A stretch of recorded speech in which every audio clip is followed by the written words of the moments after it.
Parce que le créationnisme n'est en rien une démarche scientifique. Je ne veux pas ici faire un cours sur ce qu'est une démarche scientifique, où on fait des choses, on regarde et on s'assure de la preuve de ce que l'on avance. On fait des expériences éventuellement, ou quand il s'agit d'un parti plus historique, on vérifie par d'autres moyens, par l'ADN, etc., que les hypothèses que l'on a faites se vérifient. Et j'ajoute aussi d'ailleurs, parce que c'est une attaque qui a été formulée, que l'évolution en elle-même est une science qui bouge constamment. Je cite l'exemple, si vous voulez, quand on envoie, on veut parler de Galiléo, on envoie les fusées, c'est de la mécanique de Newton. Einstein n'a pas tué la mécanique de Newton. On utilise pour les calculs la mécanique de Newton. Mais quand il s'agit de faire marcher les horloges du GPS, alors à ce moment-là, on fait intervenir la relativité. Pourquoi je parle de ça? C'est qu'aussi, la théorie de l'évolution n'est pas figée, ça évolue constamment, et donc il y a des controverses à l'intérieur. Mais le principe même de l'évolution n'est plus remis en cause. Et donc, quand je vois que le Conseil de l'Europe refuse de discuter de cela, je me dis que l'influence des milieux intégristes, vous savez que dans certains États des États-Unis, on a essayé d'interdire, mais ça a été condamné par la Cour suprême des États-Unis, d'interdire l'enseignement de l'évolution. Je me dis que, alors qu'au départ, je me disais que c'était loin de nous, à la lueur du vote, je me dis que le Moyen-Âge n'est pas loin, et qu'une majorité de membres du Conseil de l'Europe refusent de discuter de cette question, m'attriste et m'inquiète beaucoup, beaucoup, beaucoup. Réellement, je suis très, très, très inquiet. Pour utiliser un langage qui est utilisé par un grand scientifique dans une revue scientifique, le cancer est beaucoup plus avancé, il y a quelques métastases ici ou là, et ça, c'est préoccupant. Vous savez que de plus, je ne serai plus membre du Conseil de l'Europe puisque je ne me suis plus présenté aux élections législatives. Je fais 5 mandats, ça suffit. Et mon jeune successeur, à qui j'avais tout fait pour qu'il soit élu, a été brillamment élu. C'était ma dernière présence au Conseil de l'Europe et je m'en vais extrêmement attristé. Mais ça, c'est pour ma petite histoire personnelle, je vous le dis. Bon, voilà. Mais, alors donc, je suis quand même, je n'ai pas eu le temps de regarder ce pas, très préoccupé. Par quels moyens, eh bien, ces représentants de mouvements les plus intégristes, les plus conservateurs au sens idéologique du terme, ont pu influencer comme cela le Conseil de l'Europe et le Bureau et son président, que je n'hésite pas à mettre en cause, je ne sais pas. Je ne sais pas. Lors de la discussion en commission, nous avions eu on peut le dire puisque c'est public, c'est M. Fomenko, qui était un Russe, nous a expliqué que l'évolution, si vous voulez, ça vient de Darwin, et donc c'est de Darwin que venait le stalinisme, le nazisme, le fascisme, etc., et même l'attentat du 11 septembre. Il nous a dit ça, je parle sous le contrôle de Joe Harry, qui était présent au moment où il a déclaré ça. Bon. Je me suis dit, tout ça n'est pas très sérieux, personne ne va prendre tout ça au sérieux. On peut comprendre aussi que, je réponds peut-être à une question que vous n'avez pas encore posée, que certains anciens communistes soient hostiles justement à l'évolution.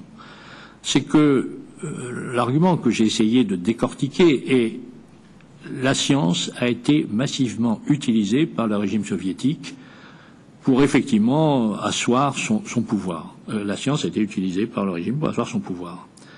Mais je répondrai que c'est au nom des religions qu'on a massacré tous les Indiens d'Amérique du Sud.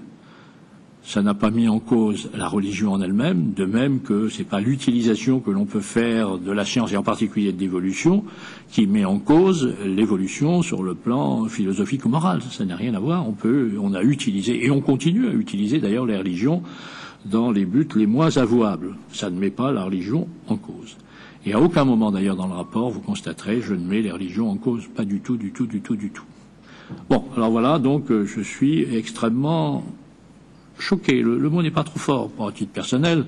J'ai appris beaucoup de choses et j'ai considéré que j'aurais un peu plus de loisirs. J'ai encore des responsabilités locales, mais ce gros traité de biologie qui est comme ça, je vais le lire jusqu'au bout parce que ça m'a permis d'ouvrir une porte que je ne soupçonnais pas. Bon, très bien. Mais ça, c'est pour ma petite histoire personnelle. Mais, réellement, et je termine là, maintenant, je considère que l'atteinte à la liberté des gens, l'atteinte aux droits de l'homme, c'est de les empêcher de se déplacer. C'est éventuellement de les enfermer. Mais même au fond de sa prison, le prisonnier même torturait encore la possibilité de penser. certains l'avaient compris, puisque à ce moment-là, on les a mis dans des allées psychiatriques pour les empêcher de penser. Mais l'atteinte la plus forte, c'est d'empêcher l'homme de penser.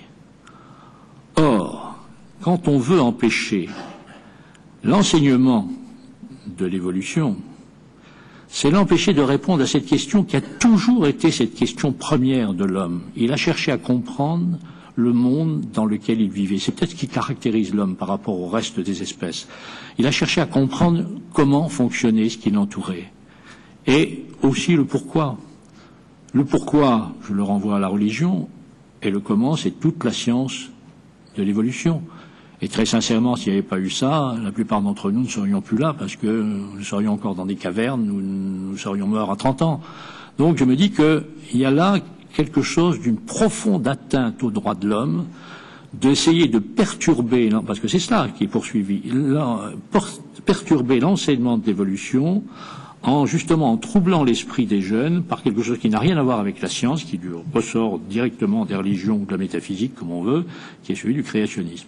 C'est en ce sens que je crois que c'était le rôle justement du Conseil de l'Europe de s'attaquer à cette question, et c'était le rôle du politique de s'interroger sur les moyens d'y remédier. Alors le moyen, c'est tout simple, c'est enseignons l'évolution, et comme ça touche pratiquement à toutes les disciplines, la génétique, enfin la paléontologie, ça touche à tous les domaines. Si on enseigne l'évolution, on va obliger les jeunes à étudier 10 ou 15 disciplines. Ben, c'est une très bonne chose.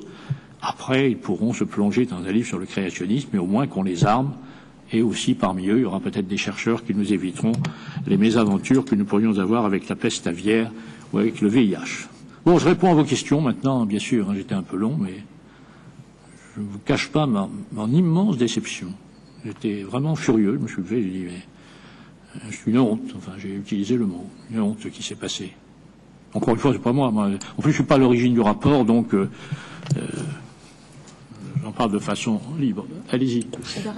Gilbert Raynac de l'agence Reuters.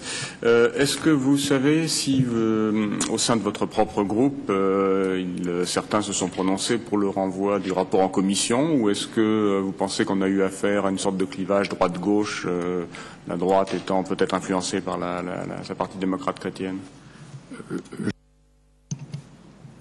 Oui, je n'en sais rien. Ce matin, à la réunion du groupe, c'est Louise Maria de Pouch, qui est l'un des rapporteurs, a demandé que, effectivement, on soutienne le maintien des 3 rapports. Personne n'a contesté. Alors simplement, il y a peut-être eu un mélange un peu subtil, car vous avez constaté ce matin qu'il y a eu 2 choses. Il y a eu, d'une part, le fait que le débat de mardi est renvoyé à vendredi.